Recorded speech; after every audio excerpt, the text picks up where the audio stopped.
All right, we are recording. Welcome to our empowerment call for November, Wednesday evening, the 21st, or Thursday morning, the 22nd, depending on where you are. And if you're on here live, thank you for taking the time to get on here. I know for many people in the tri-region of the Pfeiffer, Tomlinson, Erminsky regions, that it is a holiday. It's the eve of Thanksgiving for you guys.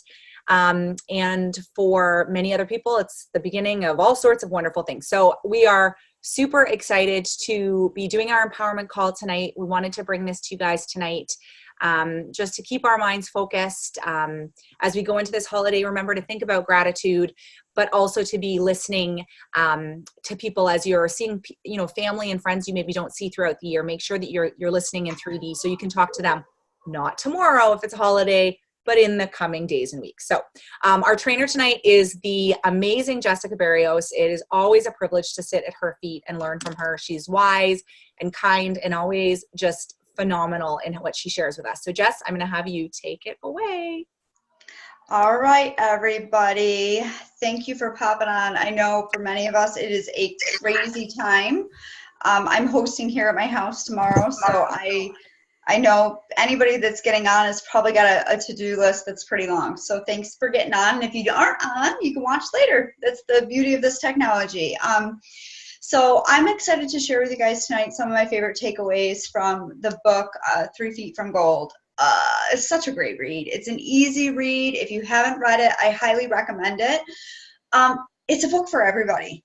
And actually, my girls have actually listened to this book because I'm an Audible is one of my best friends, that little app on my phone. So, and I know how to connect it up to Alexa and everything. So they know this book too. And it's a great book. I mean, it's a great book to listen with your family as well. So I'm just going to kind of pull some of my favorite points from the book that I don't think have been covered yet, hopefully.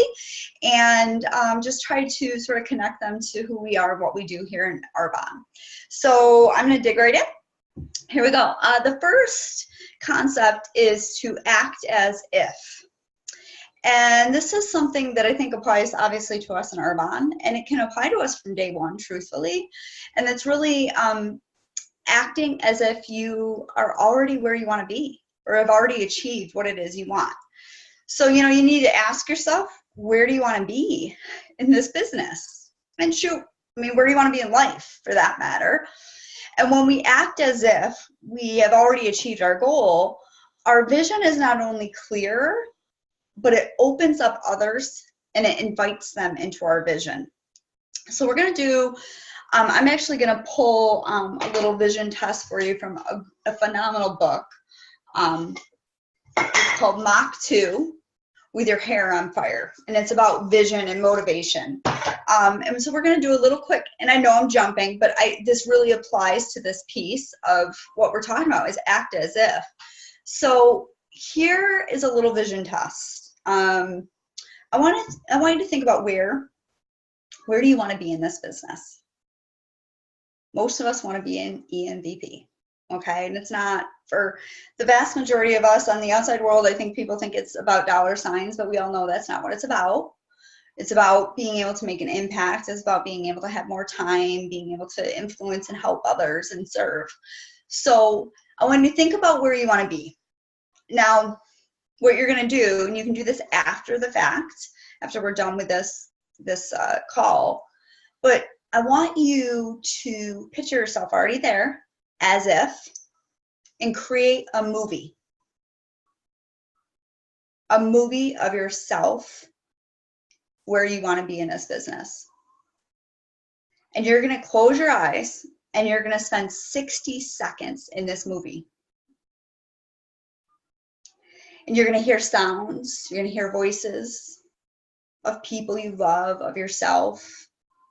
You're going to see things. It's really going to kind of almost become this soundtrack of like your life, of your vision, of your dreams, not goals. Goals are different than vision. This is your vision as if it's already there.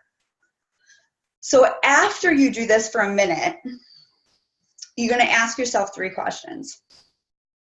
Was your vision clear? Or was it foggy? When I did this, it was real foggy. Did you feel a sense of positive or negative expectation about whether this accomplishment would actually happen or not?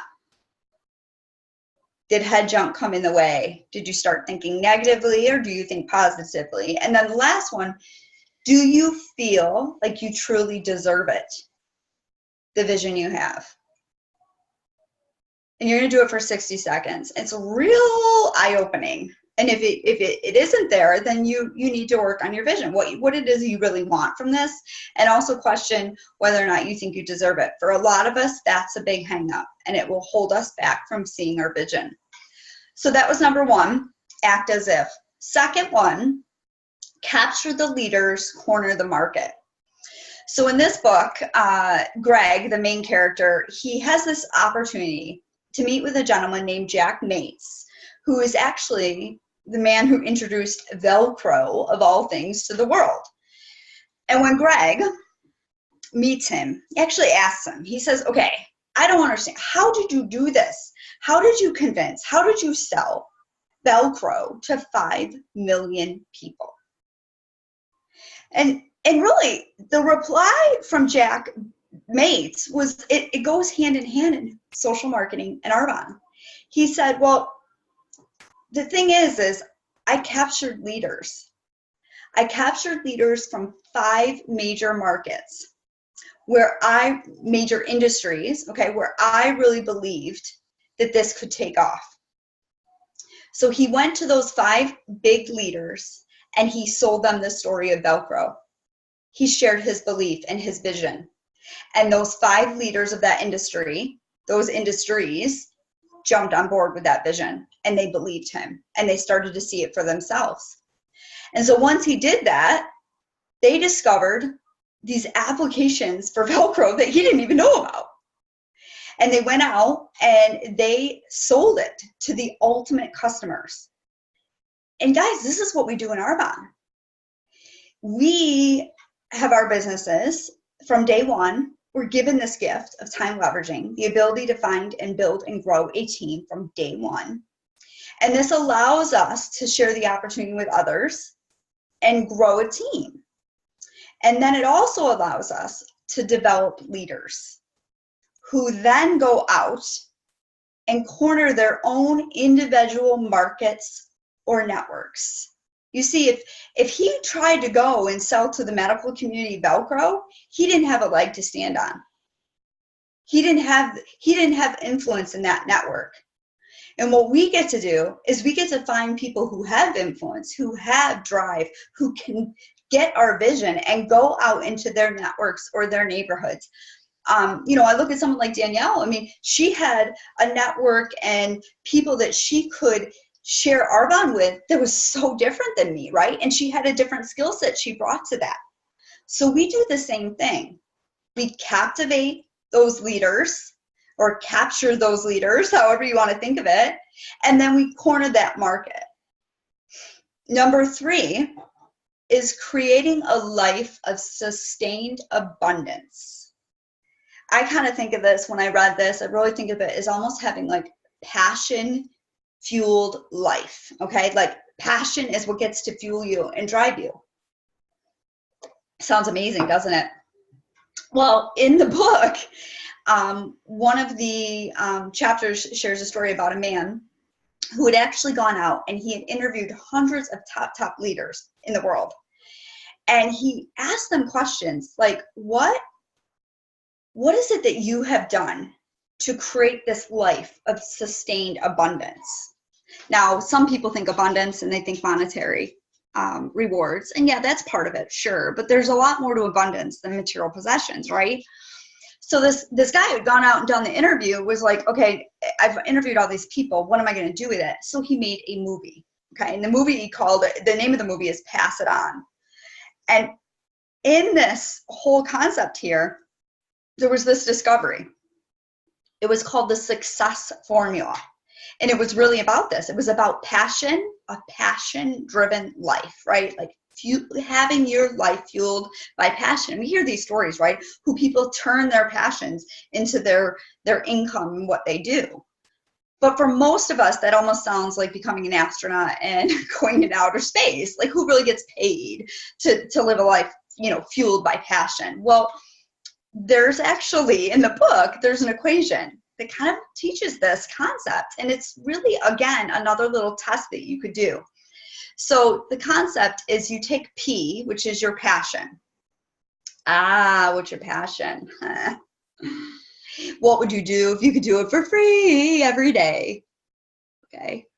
Many people have hobbies and interests, but there's a vast majority of us who actually this thought makes us feel a little, I don't know what my passion is. Surviving the day, tackling the laundry, not getting fired, having my marriage still be in check, my kids are still alive, we're all breathing. What is your passion? Yikes. For some of us, that's scary. So first of all, if you don't know what your passion is, time to do some thinking, probably time to journal, time to think, time to really honestly, if you want a ticket, it wasn't even about money. It was about, if you could wake up tomorrow and the rest of your life, you could do whatever you wanted every day. What is the thing that fuels you? Okay. So that's it, your passion. And then what you do is you also have a T in there. It's your passion plus T. T, and I should have written this down. Sorry I didn't, guys. I was going to actually have it in front of me. P plus T. T are your talents. Okay. They're your gifts. So what are you gifted with? Again, for some of us, this is a stomper because we live in a world where we put ourselves down. So if you don't know what your talents are, find someone who loves you or at least half likes you and see if they will at least sit down with you and tell you something you're halfway decent at. Okay, I'm really good at napping. I shared this at Girl Scouts last meeting with Danielle and Dana, right, Dana? Yeah, I am so good. Seriously, I could be a professional napper. Now, I'm not sure that's really going to drive, right? Danielle knows, Dana knows, we did this. But for real, if you don't know what your stinking talents are, first of all, you're full of it, but you have them, you have gifts, you're clouded. And you need someone who loves you or sort of loves you or likes you enough to sit down with you and say, these are your gifts. These are your talents. Okay. So passion plus talents. Then what you find is you find an A, which is your, like, think of it as your accountability. Okay. Your association. Who do you associate with that has the ability to help you with this? Because we are not just single beings on this earth. We have a network of people who have connections and associations that can help us, okay? So passion plus those talents, and then you multiply that by these people, your associations that can help you. And then you multiply that by the last A, which is action, getting busy. So again, there's a test in the book to this. You can take a piece of paper, you write down your passions, top 10 passions, things you would do, even if you didn't get paid for it, and your gifts, right? Your gifts. And so then what you do is you find someone, it's kind of like Simon Sinek, find your why, right? Start with why. What's your why? Who are you? You can sit down with somebody and help kind of figure this out. Like, what are your gifts that align with your passions? And the beautiful thing is, it could be something outside of Arbonne, but we all know what Arbonne becomes. You want to have this life that's fueled by passion, but for a lot of us, the other fuel can come through the vehicle called Arbonne, okay? So this is part of that whole piece of having some drive in your life and having some gusto for what you're doing, all right? So, and I think that this is a really good idea. I really do. So if you're someone who's stumped it all, and I'm not going to name names, but like I could be that person for sure that gets stumped in these areas, stop and check yourself. Okay. See what you can do to kind of really think about what your gifts are. Because some of us ignore them. Okay. Or we're in a negative head space and we don't really even see them. So number 4 from the book, I love this one. Focus on people more than profits. So in the book,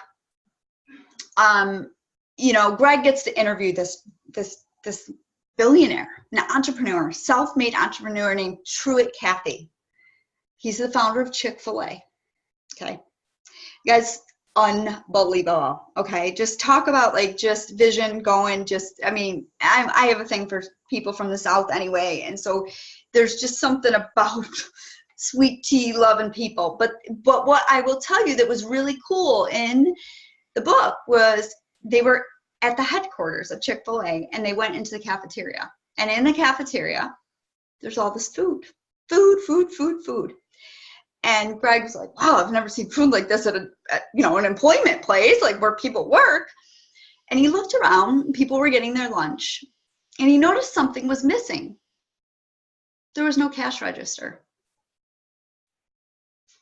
And he asked him, he said, where's the cash? You don't have a cash register. And Truett made a joke like, oh, geez, I guess that's the one thing we forgot. And he said, well, truth be told, actually it's kind of the plan, because we focus on our people rather than profits. And he went on to share, if you know Chick-fil-A, which I know we're clean eating people, but during that 10%, I love myself a Chick-fil-A, I'm not going to lie. And I can't go to Chick-fil-A on Sunday. Neither can you, because they're closed. And he said, we've always had this concept that you keep the business closed on Sundays so that people can spend quality time with their family. People first. So I want you to realize this actually applies to us in Arbonne, really amazingly, because whether you are someone who's a team of 2 or a team of 2,000, you need to treat your business partners like gifts.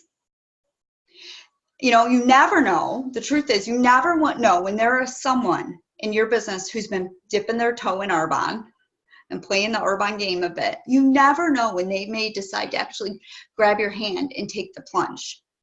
And what I really believe is the more you focus and you put your focus on the people and shining your light on them and helping them see those gifts and their talents, when they are ready to need something like Arbonne or they need it, they're ready to take a plunge with you because you showed that it was about them, that you cared. And the thing about it is that our businesses, and this is so true, they're made up of a volunteer army. Today I could quit Arbonne and Nair couldn't tell me I couldn't. I could just walk away after this and be done. I'd have to get rid of the sign. I know Danielle would take it in her office and I could drop off some stuff. But the truth be told, it's a volunteer army. And so we know that because of that, as leaders, whether you're a team of 2 or 2,000, your job is to cast a light on our team. It's to show them what they're worth, to help them see their gifts, and for them to know that they're valued. Whether they sell $50 in products in your organization or $50,000 in a month. If you focus on people, your gifts with Arbonne will grow. Number 5, success is the reward for setbacks.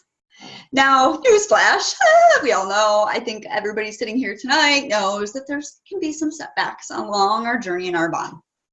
And in the book, they point out that really the degree of success in anything you choose is in proportion to how many no's you can sustain, while, of course, staying excited through the process.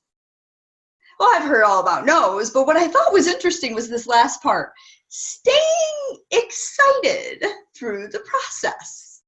Okay, that made me pause. I was like, well, for many of us, as soon as we start to get those no's or people quit or whatever it is, excitement kind of leaves, right? Show of hands, how many of you have had excitement take off when you really get sucker punched by somebody who just drops you, right? We all have. Well, I think that we need to remember that the number of no's are really part of the process. I mean, we know this. If many of you have heard, if you've been in Arbonne probably a couple months, you may have heard someone talk about the book Go for No, or we've heard the story of the only difference between the people who are EMVPs and those of us who aren't is that they've gotten more no's at the top than us, right? Well, it's true. And I think the problem becomes that excitement piece can falter for sure. But I think sometimes we get in our own heads and we start to feel like failures or not successful. And I think if you really take your business and you apply it to the simplest terms possible, our main job is to be inviters. All we do is simply invite people every day to take a look at our business and our products. And then we wait. And as long as we get a yes, a no, or a maybe, we're actually growing our business. And the truth is, if you're not asking people, they're all no's.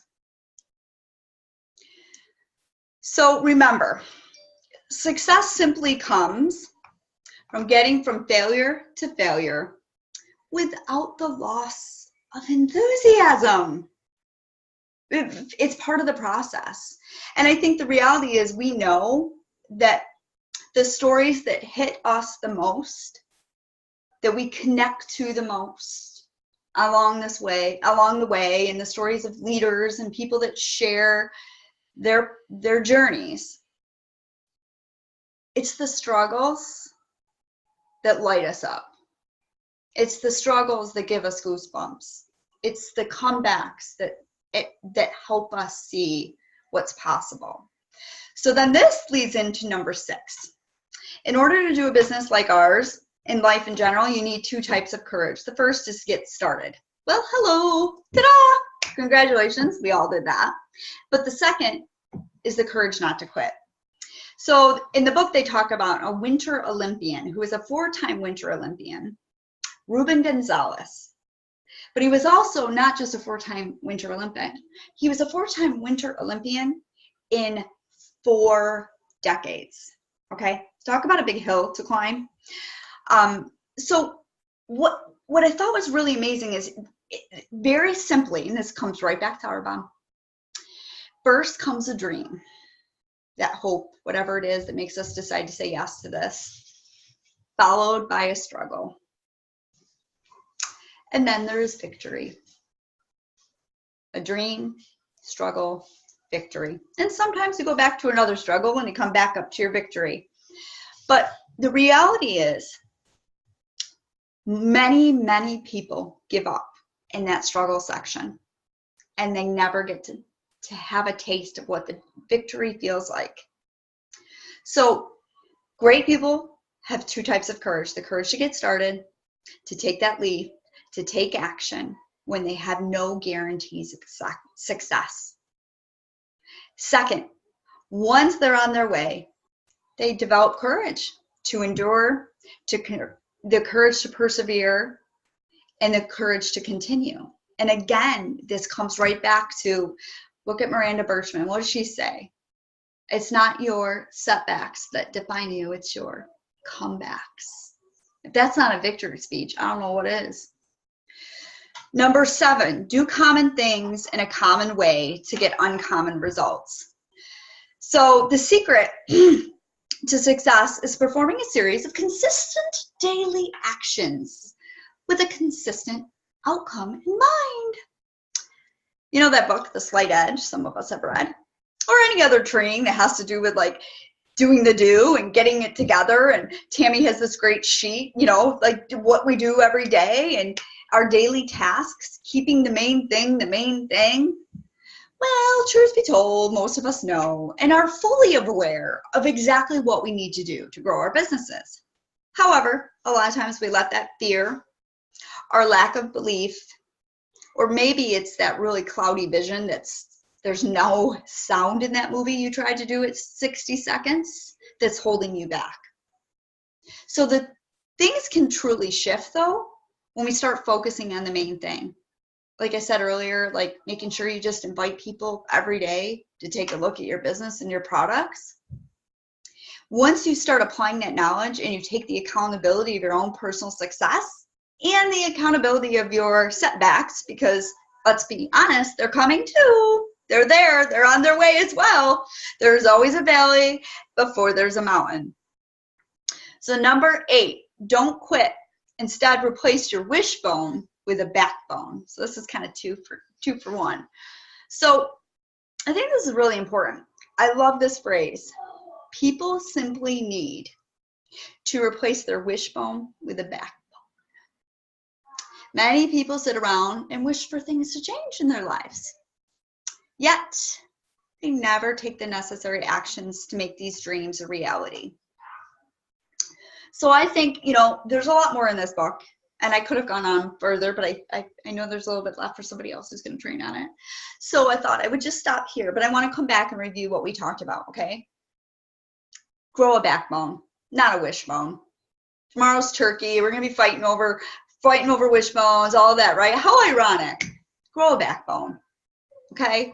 Because the truth is, there ain't a better gig in town than Arbonne. And quit feeling sorry for yourself like I have many a time and still do, probably in about 20 minutes when I realize I still have to clean the bathrooms and other stuff. But in your business, grow the backbone. Do the easy, common things, like inviting people every day to take a peek at your business. Have the courage. You had the courage to start, and then have the second type of courage, which is probably in some ways even harder, and it's to just keep going. Just keep swimming. Don't quit. The other one is success is the reward for your setbacks. True definition of your character is not what you do when things are easy. It's what you do when they suck. It's what they do when you're crying your eyes out and you don't want to deal with anybody and you just want to be D-O-N-E, done. Your payout will be at the other side of that if you don't quit. Next comes focus on those people more than the profits. And it's so true. I don't think there is a coincidence that our business has shifted, that we have been taken over by new leadership. And there has been a shift in sponsoring. If you've noticed, there's a zero sign when it comes to signing up to become a preferred client or even joining the business as a consultant. And the reason is because we're done playing the old way of Arbonne, okay? It's time to move over. It's time to do it the right way and start focusing on people. It's time to start growing a big team and finding the people that can make the difference. It's real easy to share Arbonne products. That's the easy way out. Grow a team and focus on people. Find your passion. Figure out your talents. If you don't know them, find someone who can help cast the light on them, because every single one of you, I could call you all out on what your gifts and your talents are. Some of you, I think I know what your passions are, but I don't totally know, so I'm not going to call you out on those, but I could call you out on your gifts for sure. So next, capture those leaders and corner the market. Again, coming back to sponsoring, coming back to, we're not a business of just sharing Arbonne products. We're a business of being recruiters. When this man started his Velcro business, he wasn't looking for you and I to buy Velcro for our kids' craft room. He was looking to find people who were going to share it big. And then number one is act as if you have the Mercedes in the garage instead of the minivan with 3 doors that are in working order, okay? Act as if. And that is a challenge to all of us. It's not easy, and it comes back to that vision test. So test your vision. Sit in silence with your movie. And if it sucks, or it's cloudy, or it sounds like nothing, then we have some work to do. But the beautiful thing is you can create it. You can create the vision that will allow you to act as if, which will attract people to your business, which will teach other people how to grow their vision and act as if. And that's it. 3 feet from gold, guys. That's all I got. Turkey, lurkey, lurkey, do. That's it. Thank you, Jessica. That was amazing. That was absolutely phenomenal. Yep. Courtney loves it. It might be my favorite training you've ever done. And that's saying a lot because you've done some pretty kick training. So thank you, thank you, thank you. I'm so glad we have this recorded. I know people have places to be and people to see, and thank you for taking the time to get on live or taking the time to listen to the recording. So everybody have, I think, yep, all of you are Americans on here right now. Have an awesome Thanksgiving. I will miss you all tomorrow. I feel a bit weird that we're not doing Thanksgiving tomorrow, but it is what it is. We're going to do other things. So have a good night.